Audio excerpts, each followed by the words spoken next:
Next lesson is the human I and the colourful world. ఈ లెసన్లో first మీరు structure of human I, okay. So defects, ఒక 3 type of defects ఉంటాయి. ఆ defects నేర్చుకొని వాటిని ఎలా కరెక్ట్ చేయాలి, ఏ టైప్ ఆఫ్ లెన్స్ వాడితే ఆ డిఫెక్ట్ని మనం కరెక్ట్ చేయొచ్చో తెలుసుకోవాలి. హ్యూమన్ ఐని కరెక్ట్గా చూస్తే, జాగ్రత్తగా అబ్జర్వ్ చేస్తే ఫస్ట్ మనకి హ్యూమన్ ఐలో ఒక లెన్స్ కనిపిస్తుంది.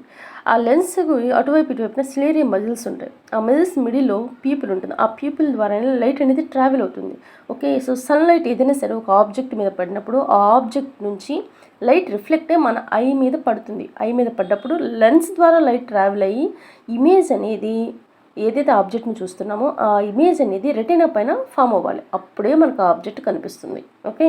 సో అయితే ఆ ఆబ్జెక్ట్ ప్రాపర్గా కనిపించడం లేదు అంటే దాన్ని మనం ఒక టైప్ ఆఫ్ డిఫెక్ట్గా ఐడెంటిఫై చేయాలి. ఆ టైప్ ఆఫ్ డిఫెక్ట్స్ ఏంటనేది ఇప్పుడు మనం డిస్కస్ చేద్దాం. First myopia. ఈ మయోఫియాని మనం నియర్ సైటెడ్నెస్ అని కూడా అనొచ్చు.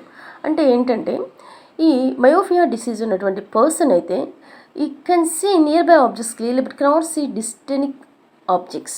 అంటే డిస్టెన్స్, లాస్ట్ బెంచ్లో ఉన్న స్టూడెంట్ ఆబ్జెక్ట్ని చూడలేకపోతున్నాడు అనుకోండి, ఓకే.